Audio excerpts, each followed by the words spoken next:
Stephen, thank you. Thank you from all of us at Nokia, too. Thank you. I'm going to invite Christina and Juha back on stage. We have time for some questions from the members of the press that have joined us here today. Thank you for making the trip, from many of you from around the world. We have guests with paddles. And if you have a question, if you could please raise your hand, and we will bring a paddle and a microphone to you. Okay, it looks like we have one here with number 4.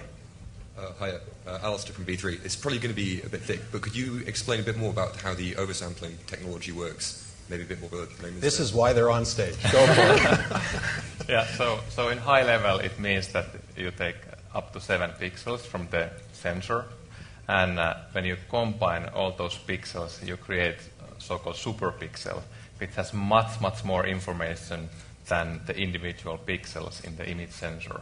So that's the key, to have really low noise, sharp images, and also it helps in the kind of color processing, which is going to kind of quite a lot of details, but that's kind of high level. Hey, we have a white paper.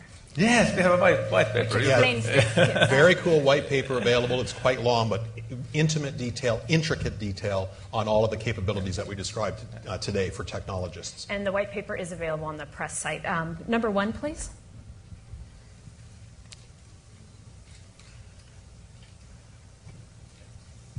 Arthur Goldstock from Gadget in South Africa. Africa and India are still strongholds for Nokia, and really have bucked the trends for a while. Does this camera meet the needs of those kind of markets, developing world markets? And in what way will it appeal to those markets?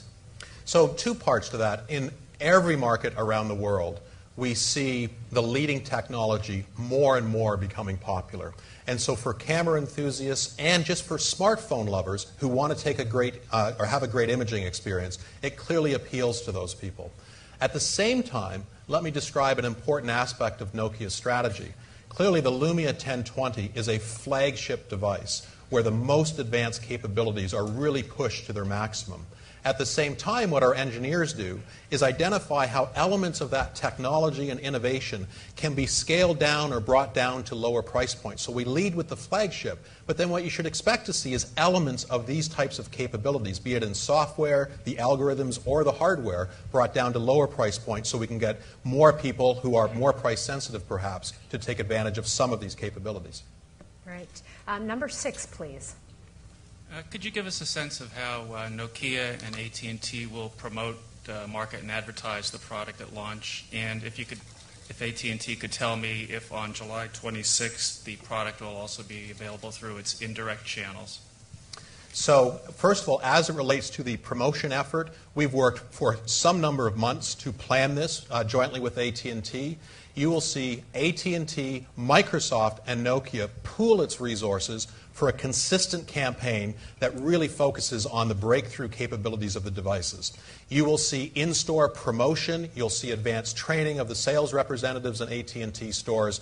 You'll see a really, really big push towards this. And in terms of indirect channels, I suspect it will be going into indirect channels. It tends to start immediately in the stores and then quickly thereafter end up in the indirect channels as well. And it will be going to indirect channels. I'm getting the nod from our team here. Number 5, please. Hi, Hugo Morales from wireless.com. You were talking about a special version of the Lumia 1020 for Telefonica. Can you talk about that a little more? So we don't want to steal too much thunder from Telefonica. They'll be making an announcement of their own that will share a bit more details on what we've done uniquely for them. Number 4, please. Dalal Abu Ghazali from Al Hayat newspaper. It's a pan-Arab newspaper. My first question is when it's going to be launched in the Middle East? And the second question, other than the camera, what other features do you have which will compete with iPhone 5 and Samsung 4? Other than the camera. Yes. So your first question, in this quarter, we're expecting the device to be in select European markets, China, the United States, and then through the end of the year, you'll see it broaden out into various markets, including certain markets in the Middle East. In terms of the overall differentiation of a product like the Lumia 1020, Clearly, the camera, the audio, all of those capabilities are a dominant feature in this device. But at the same time, of course, it's built on Windows Phone 8. In terms of having a much better and more engaging live experience, it begins with Windows Phone 8. But many of the other capabilities that we celebrated with the Lumia 920, for example, are here as well. For example, the screen technology, which allows you to see your pictures or whatever you're doing, even in the brightest of sunlight. The fact that you can control the screen while you're wearing a glove or just with the ends of your fingernails. Wireless charging through the attachment shell, and a variety of other things that makes this a complete and competitive device relative to the competitors, but goes one big step further because of the imaging technology.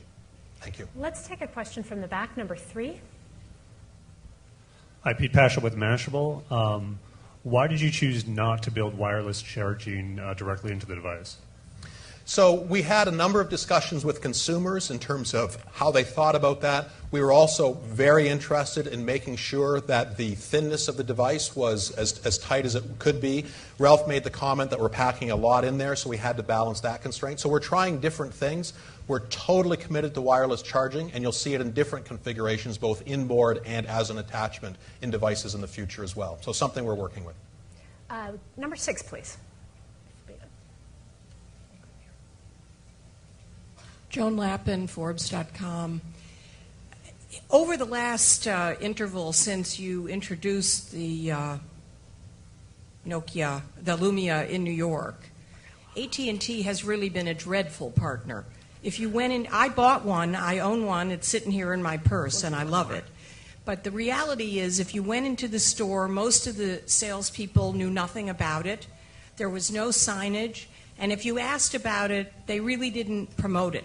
So what have you done to make sure that this terrific phone doesn't get the same crummy treatment from AT&T that you've had in the past that has curtailed your sales?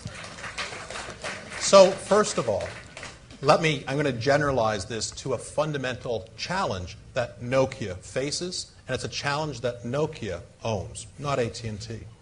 And that is, we made the bold decision to not try and just create another set of phones using a common operating system that so many others have pursued. We said we are going to create the third ecosystem.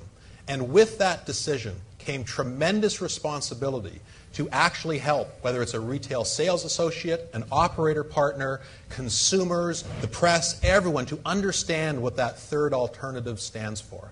And we stand by that decision because if you look at the market today, you can see 2 big competitors. We used to talk about Android as a competitor. We now talk about a hardware company as the competitor. That whole dynamic has changed.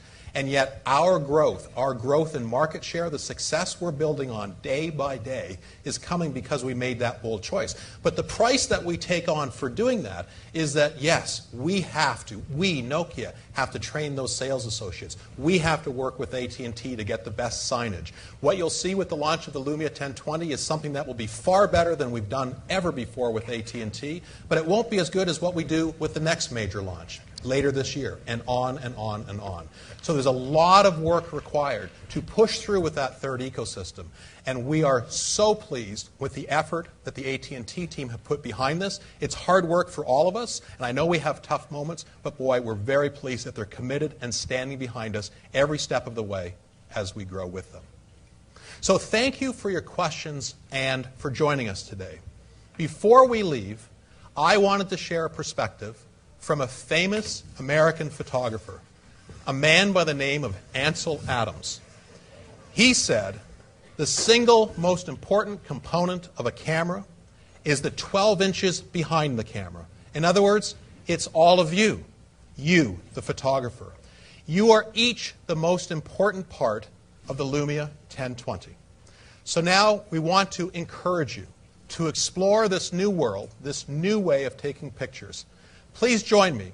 Walk through, create some new memories with the Lumia 1020. Thank you very much.